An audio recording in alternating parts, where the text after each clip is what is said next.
City India news Telugu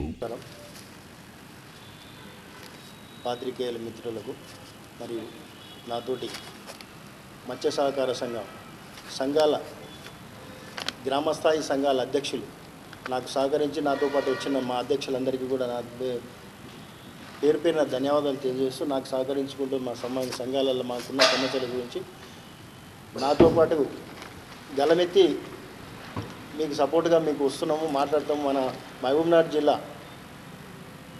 assembly నియోజకవర్గం Mahabubnagar assembly నియోజకవర్గంలో జరుగుతున్న అన్యాయం గురించి మన జిల్లా స్థాయి అధ్యక్షునికి విషయంలో కానీ గ్రామస్థాయి అధ్యక్షుల విషయాలలో కానీ జరుగుతున్న అన్యాయం గురించి మాట్లాడడానికని నాకు సహకరించినందుకు అందరికీ ధన్యవాదాలు తెలియజేస్తూ ఈరోజు నేను మొట్టమొదటిసారిగా నేను ఎలక్ట్ కావడం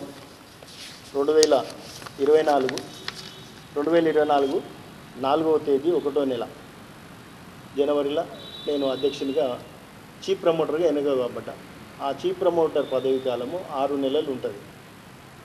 ఆ చీఫ్ ప్రమోటర్ పదవి కాలము 6 నెలలు ఉంటుంది, 3 నెలలు ఉంటుంది. దాన్ని ఎక్స్టెన్షన్ చేస్తూ గవర్నమెంట్ ఒక లెటర్ తీసుకుంటారు మా దగ్గర. ఆ తీసుకున్న లెటర్తో పాటు దాన్ని ఎక్స్టెన్షన్ చేసుకుంటూ గవర్నమెంట్ ఇప్పటి వరకు తీసుకొచ్చింది. ఆ లెటర్ ద్వారానే మాకు మా పదవి కాలం అనేది రెన్యువల్ చేసుకుంటూ పోతుంది గవర్నమెంట్.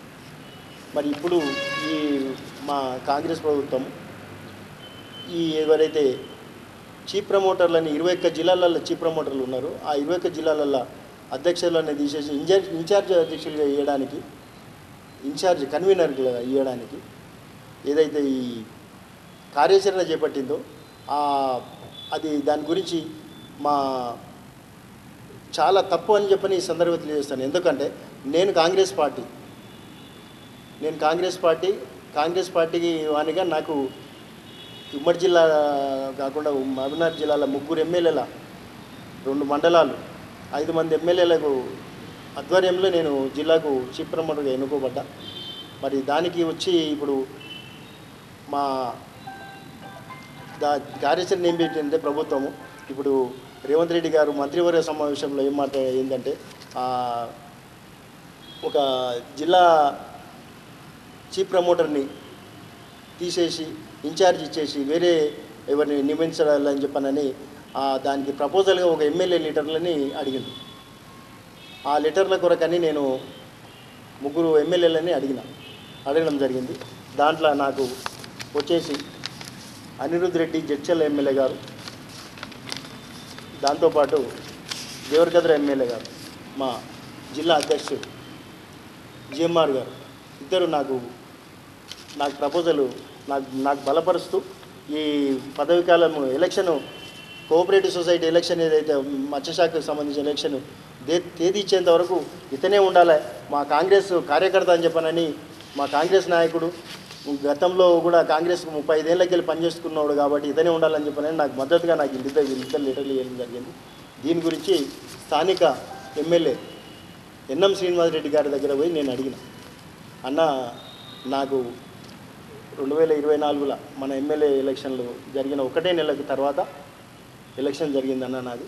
మరి దాంట్లో నేను నెగ్గిన కాబట్టి ఇదే నాది కంటిన్యూ అవుతుంది కాబట్టి ఇది నెక్స్ట్ కోఆపరేటివ్ సొసైటీ ఎలక్షన్ వచ్చేంత వరకు నేనే ఉండాలంటే మన రాష్ట్ర ప్రభుత్వం ఏదైతే మంత్రివర్గ సమావేశంలో ఒక ఏదో చేపట్టింది కదా దాని గురించి అని చెప్పానని మీరు నాకు మద్దతు ఇవ్వాలన్నా నాకు లెటర్ ఇవ్వండి అంటానంటే నేను నీకు లెటర్ ఇవ్వను, నీకు 2 సంవత్సరాలు చేసినవి దిగిపో, నా ఎంబడి చేసిన వాళ్ళు ఉన్నారు వాళ్ళకు నేను ఇవ్వాలి అంటేనే అన్నాడు. ఇది వాస్తవం, ఎందుకంటే నేను ఎవరికీ అబద్ధం చెప్పాల్సిన అవసరం లేదు, ఏది నేను ఉన్నది మాట్లాడుతున్నా.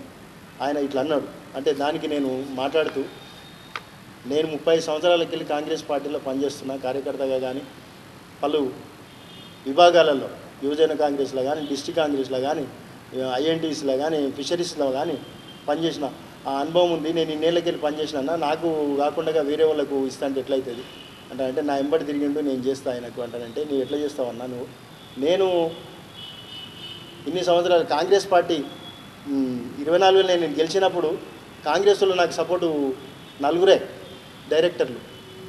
ఆ రోజు జిల్లాలో 223 సంఘాలల్లో 3600 మంది సభ్యులకు 223 సంఘాలు ఉంటే 223 సంఘాలల్లో 11 మంది డైరెక్టర్లను ఎన్నుకోబడ్డాం. ఒక డైరెక్టర్లు డిప్ సిస్టంలో ఎన్నుకోబడ్డా. డిప్ ద్వారా డైరెక్టర్లు ఎన్నుకోబడితే ఆ డిప్ ద్వారా కూడా నన్ను ఎన్నుకున్న తర్వాత మహబూబ్ నగర్ జిల్లా 3 అసెంబ్లీ వరకు 2 మండలాలకు వెళ్ళి 4 మాత్రమే కాంగ్రెస్ వాళ్ళం మేము ఎన్నుకోబడ్డాం డైరెక్టర్లుగా. 7 మంది టీఆర్ఎస్ మద్దతుదారులు. ఇది యాక్చువల్లీ ఇది ఇండిపెండెంట్ సంఘం అనేది ఏ పార్టీకి పరిమితం కాదు, ఇండిపెండెంట్ వ్యవస్థ కాబట్టి దీన్ని ఆ విధంగా ఇది ఎన్నుకో జరుగుతుంది. కానీ ఆ 7 మంది మద్దతుదారులుగా వచ్చారు. కానీ వాళ్ళందరూ కూడా నేను కాంగ్రెస్ మద్దతుదారుని ఉండి కూడా నాకు సపోర్ట్ చేసి మిగిలిన ముగ్గురు నాకు ఓటేసి నువ్వు పనిచేస్తావు కాబట్టి నీ మీద నమ్మకం ఉందని చెప్పనని నాకు ఓటేసి లాస్ట్కు 4 గంటలు తర్కవాదం చేసిన తర్వాత ఓటింగ్ సిస్టంలో నన్ను చీఫ్ ప్రమోటర్గా గెలిపించింది. ఈరోజు ఎన్ఎం శ్రీనివాసరెడ్డి కాదు, మా కాంగ్రెస్ ప్రభుత్వం సపోర్ట్తో నేను గెలవలేదు, ఇండిపెండెంట్గా నన్ను సపోర్ట్ చేసి గెలిపించింది వాళ్ళు. వాళ్ళకి ప్రత్యేకంగా ధన్యవాదాలు తెలియజేస్తూ ఈరోజు నాకు నా సొంత పార్టీ నాకు అన్యాయం చేస్తుంది అనేది నాకు బాధ అనిపిస్తుంది. ఏంటి అసలు ఈరోజు నేను 35 సంవత్సరాలు నా జీవితంలో కాంగ్రెస్ కార్యకర్తగా పనిచేసిన సర్వీసులో ఈరోజు నాకు ఒక చిన్న పదవి వస్తే ఇండిపెండెంట్గా నేను కష్టపడి గెలుచుకున్న దానికేమో 2 సంవత్సరాలు చేసుకోగలిగిన. ఈరోజు కాంగ్రెస్ పార్టీ ఏదైతే మంత్రివర్గ సమావేశంలో మాట్లాడిందో ఆ సమావేశంలో డిసైడ్ చేసిన దానికి నన్ను ఇన్ఛార్జిగా నాకు ఇవ్వకుండా ఒక నిన్న మొన్న పార్టీ ఏ పార్టీలో లేని వ్యక్తికి తీసుకొని వచ్చి నాకు వ్యతిరేకంగా తీసుకొని వచ్చి ఎమ్మెల్యే గారు ఆయనకు లెటర్ ఇచ్చి ఆ లెటర్ని ప్రపోజల్ చేసుకుంటూ ఆయన మత్స్యశాఖ సంబంధించిన మంత్రివర్యులకు వాళ్లకు మరి జిల్లా ఇన్ఛార్జు దామోదర్ నరసింహాల గారికి వాళ్ళందరితో సపోర్టు ఇప్పించి ఈరోజు వాళ్ళంతా మభ్యపెట్టి సపోర్ట్ ఇప్పించి ఈరోజు ఇంత చేయాల్సిన అవసరం మీకు ఏముందన్నా, మేమేం చేసినాం మీకు అన్యాయం. మీకు కార్యకర్తగా నేను పనిచేసిన కాంగ్రెస్ని గెలిపించుకోవాలని చెప్పనని నువ్వు మా ఇంటికాడికి వచ్చి అడిగినప్పుడు నీకు సపోర్ట్ చేయలేదా? నువ్వు నాకు చేయలేదు అని అను శ్రీనివాస్ ఆయన ఎవరైతే నువ్వు ప్రపోజల్ లెటర్ ఇచ్చినావో అతను నాకు చేసిండని అంటున్నావు కదా, మరి నేను చేయనప్పుడు అయితే మరి నా ఇంటికాడికి శ్రీనివాస్ గౌడ్ ఎట్లా వచ్చానా?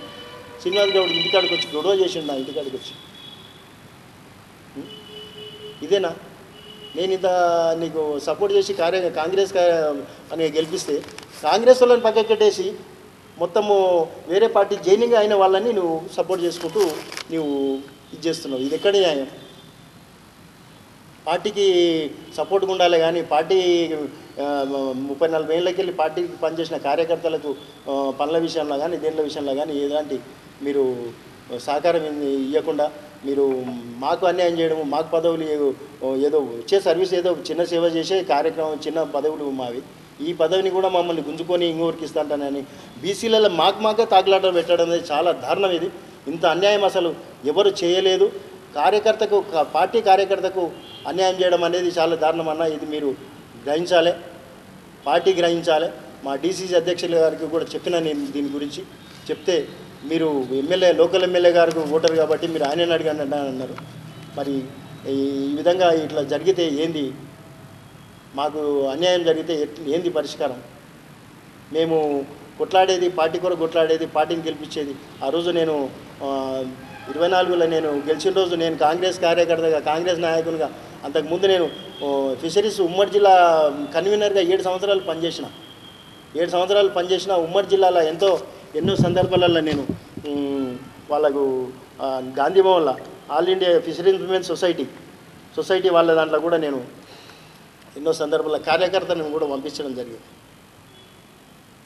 ఇది ప్రియన్ ప్రతాప్ అని all India fishermen society president, all India fishermen society Priyan Pratap అని ఇతని పేరు, కేరళ మాజీ ఎమ్మెల్యే.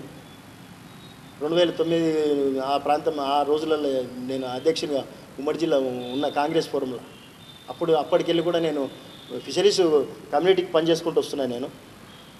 అటువంటిది నన్ను తీసేసి అప్పుడు ఉమ్మడి జిల్లా అధ్యక్షునిగా మెట్టు విజయ్ కుమార్ ఇతను పనిచేసింది. అప్పుడు అటువంటి నన్ను తీసేసి వేరే వాళ్ళకి ఇవ్వడము, కాంగ్రెస్ పార్టీని కాపాడుకుంటూ పార్టీకి కార్యకర్తగా పనిచేసుకుంటూ పార్టీకి ఒక సేవకునిగా పనిచేసుకుంటూ వచ్చే మాకే ఇంత అన్యాయం జరిగితే 35 సంవత్సరాలకి వెళ్ళి డిస్ట్రిక్ట్ కాంగ్రెస్ కమిటీలో చేసిన యువజన కాంగ్రెస్ సెక్రటరీగా పనిచేసిన. నేను ఇంత పనిచేస్తే నాకు ఇట్లా జరగడం అనేది చాలా దారుణము. పత్రికా విలేకరులకు అందరికీ పేరు పేరున ధన్యవాదాలు. మేము స్థానికంగా మామనార్ పట్టణానికి సంబంధించిన కొత్త చెరువు సంఘం అధ్యక్షులము. మేము ఈ కులాలకు సంబంధించిన కుల వృత్తులకు సంబంధించినటువంటి ఈ చేపల సంఘాలకు సంబంధించినటువంటి విషయం ఏంటంటే, ఎవరైతే ఈ సంఘంలో మెంబర్షిప్ నుండి డైరెక్టర్లు నుండి ప్రెసిడెంట్లు అయ్యే పద్ధతిలో ఉన్న వాళ్ళు దాన్ని ఈ సిస్టమ్ని ఈరోజు కొన్ని కారణాల వల్ల డైరెక్ట్ ఎలక్షన్స్ నామినేటెడ్ ఎలక్షన్స్ ఇదే పద్ధతులు ఏదైతే తీసుకుపోతుండ్రో అది నిజమైన పద్ధతి కాదేమో అని నేను చెప్తున్నా. ఎందుకంటే మాకంటూ కుల వృత్తులకు సంబంధించిన దాంట్లో డైరెక్టర్లు ఎవరైతే ఉంటారో అధ్యక్షులు ఎవరు ఉంటారో వారి ద్వారా ఎన్నుకోబడిన వాళ్ళనే జిల్లా అధ్యక్షులుగా నియమింపబడతారు. కాకపోతే ఇలా చేసేది ప్రభుత్వం యొక్క ద్వారా నిర్ణయిస్తుంది. ఇప్పుడు ఏదో నెలకో 2 నెలల గురించో ఈ కుల వృత్తులకు నామినేట్ విధించి వాళ్ళ మధ్యలో కొన్ని విభేదాలు సృష్టించి వాళ్ళని విభజించి ఈ యొక్క బీసీలను ఐకమత్యం కాకుండా చేయాలి అనే పద్ధతి ఏదైతే ఆలోచన చేస్తుండ్రో అది సరైన పద్ధతి కాదు. ఎందుకంటే సీఎం గారే చెప్పినారు 42% బీసీలకు ఇస్తా అన్న మాట ఐకమత్యం చేయాలనే ఉద్దేశంతో చెప్తే, ఇక్కడ స్థానికంగా జరిగే పద్ధతులు ఏంటంటే విభజించు పాలించు అనే పద్ధతులు జరుగుతుంది. ఇది కాదు. ఎందుకంటే ఈ ప్రభుత్వంలో 2 సంవత్సరాలైనా ఇప్పటి వరకు ఫిషరీలకి ఎలాంటి లబ్ధి చెందలేదు. దాంట్లోనే ఇప్పుడు ఉన్న ప్రభుత్వం మీద వ్యతిరేకంగా ఉన్నారు. ఎందుకంటే ఈయన వచ్చిన తర్వాత ఏదో చేస్తాడు మనకు అనుకున్న ప్రభుత్వం వచ్చిన తర్వాత ఇంతవరకు ఎటువంటి డెవలప్మెంట్ అయితే లేదు. గత ప్రభుత్వంలో కనీసం వెహికల్స్ లూనోలో డెమోలో బండ్లో ఇచ్చారు. ఈ ప్రభుత్వంలో ఇంతవరకు ఎలాంటి ఫిషరీస్ సంఘాలకు లబ్ధి లేదు. కనుక ఫిషరీస్ సంఘాల వాళ్ళు కుల సంఘాల వాళ్ళు ప్రభుత్వం పైన ఇంకా వ్యతిరేకంగా పోవాలనే ఉద్దేశంతో కొందరు నాయకులు చేస్తుండ్రు అనేది నా ఆలోచన. దయచేసి బీసీలందరినీ ఐకమత్యం చేసే విధంగా ప్రయత్నం చేద్దాం, కానీ విభజించే దేశపరంగా చేయకూడదు అనేది ఈ నాయకులందరికీ కోరుకుంటున్నాను. పత్రికా విలేకరులకు నమస్కారము. ఈరోజు ఏదైతే సందర్భంగా ఎమ్మెల్యే గారు మన చీఫ్ ప్రమోటర్గా ఆంజనేయులు అన్నని తొలగించి శ్రీరన్నని నియమించాలని చెప్పి ఒక లెటర్ ఇచ్చిందని అంటున్నారు. అది ఎంతవరకు వాస్తవం? మేము ఏమంటున్నాం సార్ అంటే, ఒక గ్రామంలో చెరువు ఉంటుంది. ఆ చెరువుకు అధ్యక్షులు ఉంటారు. 224 చెరువులు ఉంటాయా? 224 చెరువులకి వెళ్ళి ఎలక్షన్ పెట్టి ఒక 11 మంది డైరెక్టర్లు చేస్తారు. ఆ 11 మంది డైరెక్టర్లు ఒక చైర్మన్ ఎన్నుకుంటారు. చెరువు సంఘం అధ్యక్షులు అందరూ కలిసి 11 మంది డైరెక్టర్లు ఎన్నుకుంటారు. ఆ డైరెక్టర్లోకి వెళ్ళి ఒక చైర్మన్ ఎన్నుకుంటారు. ఆ పద్ధతి నడుస్తుంది. ఎవరు ఇప్పుడు నామినల్గా తెచ్చి ఇప్పుడు టైం పొడిగించి ఎక్స్టెన్షన్ చేసిండ్రు. ఒక నెలలో 2 నెలలు ఉంటే ఆంజనేయ పొడిగించి అట్లే మళ్ళీ రెగ్యులర్ ఎలక్షన్ పెట్టినాడు సీనానం చేస్తుంటాం అందరం కలిసి.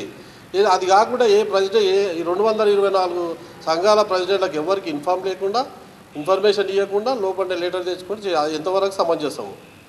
ఇప్పుడు 42% బీసీలకు ఇస్తున్నామని గవర్నమెంట్ చెప్తారు, రేవంత్ రెడ్డి గారు సీఎం చెప్తారు. ఈ లోకల్ అనేమో మా కులంలో మాకే ఇప్పుడు ఏమైంది, మా కులంలో మాకు స్విచ్ పెట్టి ఇప్పుడు వీళ్ళు పట్టుకోవాలి, కొట్లాడనికే చేస్తున్నారు ఇక లోకల్. అట్లా రాజకీయం నడుస్తున్నది. ఇది మంచి పద్ధతి కాదు. అందరికి చెప్పి అదే సీనానం చేయాలంటే సీనానే చేస్తుంటాం అందరం, ప్రెసిడెంట్లు అందరం కలిసి అందరూ 224 మంది చైర్మన్లు అందరూ కలిసి సీనాన్ని ఎన్నుకుంటుంటే అంజనకు సంజాయించి అరే నీకు వేరే చేస్తాం అని చెప్పాలి. అట్లా కోఆర్డినేషన్ చేసి ఎలక్షన్ జరపాలి. కానీ ఇది ఎవరికి చెప్పక ఈయనకు మనస్ఫూర్తిగా నీకు అన్న కూడా 40 సంవత్సరాల నుంచి కాంగ్రెస్ పార్టీలో అందరూ తెలుసు, మామనార్ లోకల్ తెలుసు, డిస్టిక్లో తెలుసు, గంజోల. ఇప్పుడు సీనన్న కూడా పార్టీ కార్యకర్తనే ఉండొచ్చు. కాకపోతే సమన్వయం చేస్తే మంచిగా ఉంటుందని మా అభిప్రాయం అంతే.